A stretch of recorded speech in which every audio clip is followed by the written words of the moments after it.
IMF की जानिब से पाकिस्तान से डू मोर का मुतालबा एक बार फिर से सामने आ गया है और आईएमएफ का ये कहना है कि बिजली और गैस की कीमतें बढ़ाई जाएं। इसके अलावा आईएमएफ ने सर्कुलर डेट और बिजली की नुकसानात भी कम करने पर जोर दिया है। जो टारगेट दिया गया है पाकिस्तान को वो ये कहा गया है कि जुलाई से सितंबर के दरमियान पाकिस्तान ने 1000 अरब रुपए इकट्ठा करके आईएमएफ को रिटर्न करना है। इस किस्म के जो टैक्सेस हैं उस हवाले से बात की जा रही है, लेकिन हुकूमत आईएमएफ का ये मुतालबा मानने के लिए राजी होती है नहीं, इस पर बात कर लेते हैं। नासिर चुगताई साहब, आप समझते हैं गवर्नमेंट मानेगी आईएमएफ की शराइत को, इस डू मोर के मुतालबे को? देखिए, गवर्नमेंट ने मुआहदा किया हुआ आईएमएफ से, आईएमएफ की शराइत के ऊपर, और वो जब भी आईएमएफ शर्त लगाती है तो वो इस मुफाद उसके अपने मुफाद में होती है कि ये इतना टैक्स लगा दें कि मेरा कर्जा वापस कर सकें। वो गारंटी लेती है इस बात की कि आप कर्जा वापस करने के लिए इक़दाम करेंगे। तो हुकूमत को जो इक़दाम तजवीज़ की आईएमएफ ने, हुकूमत ने वो करने हैं, चाहे ना चाहें, रोएं गाएं, कुछ भी करें, माजी की हुकूमतों को बुरा भला कहें, 72 साल के निज़ाम को बर्बाद कर दें बुरा, लेकिन करना वही है। आईएमएफ के पास आप गए थे, देर से गए ताख़िर से गए, ये एक अलग बहस है, लेकिन जब आईएमएफ आती है तो अपने साथ एक बंडल लाती है कंडीशंस का, शराइत का, कि जी आपके हाथ में ये हथकड़ी होगी। तो हथकड़ी हमने पहन ली हुई है, हमने पहन ली, मजबूरी है हमारी और दुरुस्त पहनी हुई है हमने। अगर हम नहीं पहनते तो हमारा हाल बहुत बुरा होता। तो अब वो शराइत जो हैं वो तो मानना पड़ेंगी आपको हर सूरत में, बिजली हो, पानी हो, गैस हो, इनकम टैक्स का इजाफ़ा हो, टैक्स नेट में इजाफ़ा हो, टैक्स रिफॉर्म्स हों। अभी तक आप टैक्स रिफॉर्म्स नहीं कर पाएँ, एफबीआई के रिफॉर्म्स नहीं कर पाएँ जो आईएमएफ की शराइत हैं। लेकिन आईएमएफ इस पर नहीं मानेगी कि आपको उसके जो रेट्स हैं वो कम कर दें या उनमें इजाफ़ा ना करें।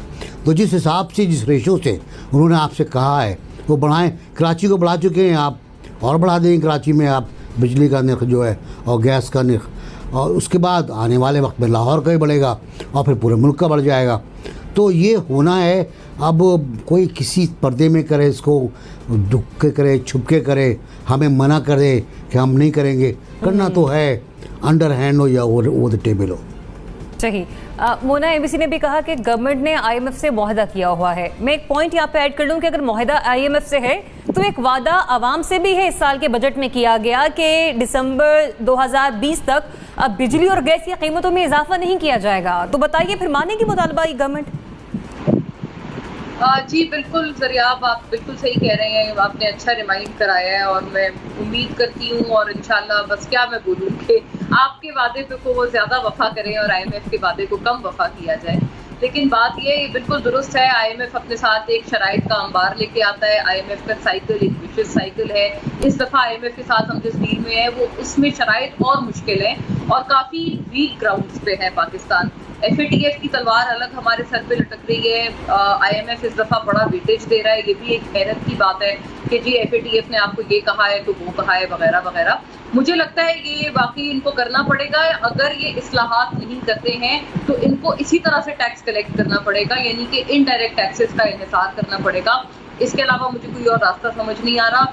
ऑलरेडी कोई 212% तक मेरा ख्याल है गैस के निर्ख बढ़ चुके हैं, क्योंकि जो सब्सिडी पहले दी गई थी वो विड्रॉ की थी और पहले जो डील्स रही है आईएमएफ के साथ उनको हम किसी न किसी तरह आमादा कर लेते थे कि जी ये सब्सिडी इंटैक्ट रहने दें।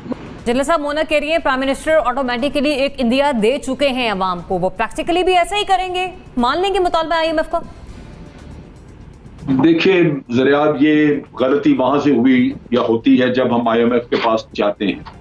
कर्जा वैसे भी बुरी चीज है, लेकिन आईएमएफ का कर्जा तो बहुत ही बुरी चीज है, क्योंकि वो किसी भी मुल्क की इकोनॉमी को ठीक करने के लिए नहीं देते। वो उनके 3-4 मुतालबे होते हैं। वो ये कहते हैं कि जनाब अपने जो एसेट्स हैं वो बेचें, यानी प्राइवेटाइजेशन को तेज करें। वो कहते हैं कि आप अपने बिजली और गैस वगैरह की चीजों, इनकी कीमतें बढ़ाएं। जब आप इनकी कीमत बढ़ाते हैं तो आपकी कॉस्ट ऑफ प्रोडक्शन फैक्ट्रीज में बढ़ जाती है, जिसकी वजह से आपकी एक्सपोर्ट्स बैठ जाती है, क्योंकि इंटरनेशनल मार्केट में आप कंपेटेबल नहीं रहते। फिर वो आपको कहते हैं अपना डिस्काउंट रेट बढ़ा दें। डिस्काउंट रेट यानी बैंकों में जब आप मार्कअप की शरह बढ़ाते हैं तो वो बिजनेस जो है वो बैठ जाते हैं, इस वजह से कि कर्जा बड़ा महंगा हो जाता है। आपने देखा हमारा डबल डिजिट्स में और बड़े ज्यादा रेट्स थे। और उसके साथ साथ फिर आपको टैक्स रिफॉर्म के नाम पे वो कहते हैं एडिशनल टैक्स लगाएं।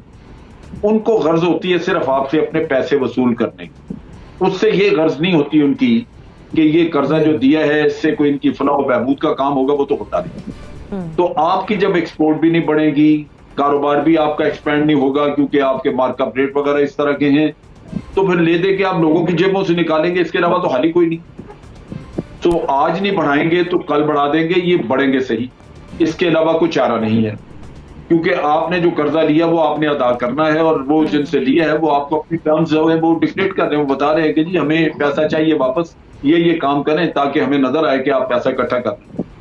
तो ये एक मसला है जहां पे मेरा ख्याल है कि कीमतें बढ़ेंगी। इसमें दूसरा हाल यही था कि अगर पाकिस्तान के अवाम जो टैक्स चोरी करते हैं अगर वो टैक्स देना शुरू करें और जो पैरेलल इकोनॉमी है उसको डिस्करेज करें, और वो लोगों को अकल हो इतनी कि अल्टीमेटली ये जो सारा कुछ होता है ये बोझ उन्हीं गरीब लोगों पे आता है जो बेचारे दे रहे हैं पहले से टैक्स वगैरह। तो अगर सारे दें तो शायद आपका मसला हल हो जाए, ये चीजें ना करनी पड़े। लेकिन फिलहाल ये सूरत हाल नजर नहीं आती। मेरा ख्याल है इनको बढ़ानी पड़ेगी कीमतें, बहुत भी रेजिस्ट करेंगे तो कुछ अरसे के बाद ये बढ़ानी पड़ेगी। रज़ा रोमी साहब जी देखिए, मामला ये है कि IMF से अग्रीमेंट के वक्त जो शराइत और जो समझौते किए पाकिस्तान की गवर्नमेंट ने, अब उनके साथ वो बाउंड हैं कि उनको उनके ऊपर डिलीवर करना है। अगरचे के हालात बदल गए हैं साल 2020 में, कोविड-19 और जो माशी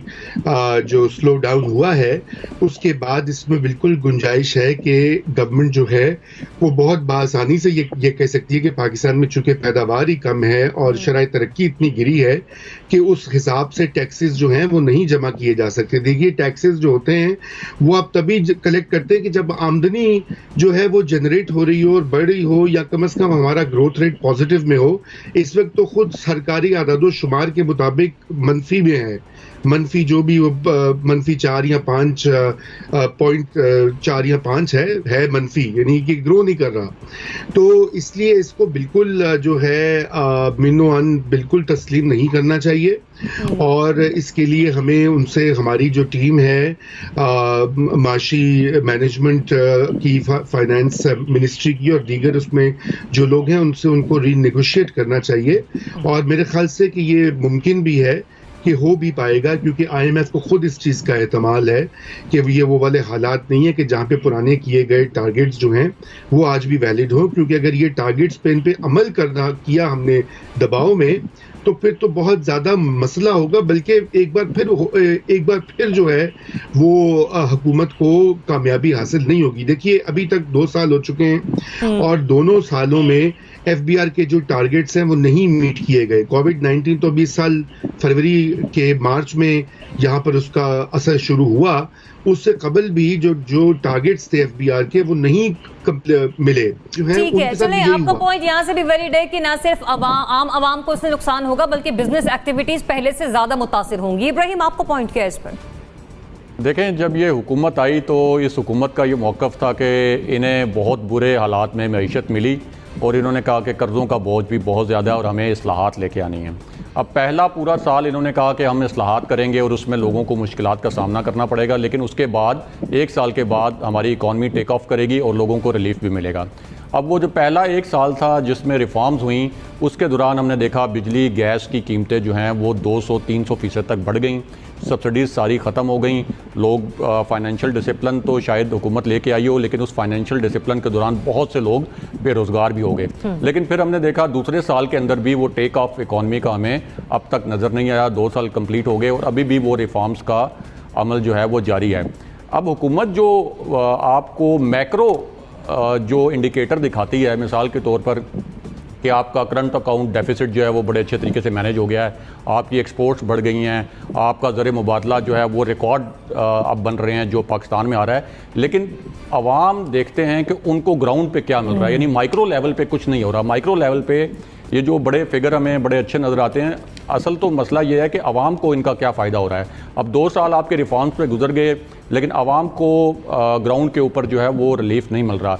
2 साल के बाद भी हुकूमत को पता है कि लोग जो हैं पहले ही महंगाई से, बेरोजगारी से और जो इकॉनमी के हालात हैं उससे बहुत ज़्यादा तंग हैं, तो वो मजीद बोझ नहीं डालेगी और पॉपुलर पॉलिटिक्स की जानिब जाएगी और ये नहीं मानेगी। शुरू कर दें, क्योंकि हुकूमत की तरफ से बिजली और गैस की कीमतों में इजाफा किया जाएगा।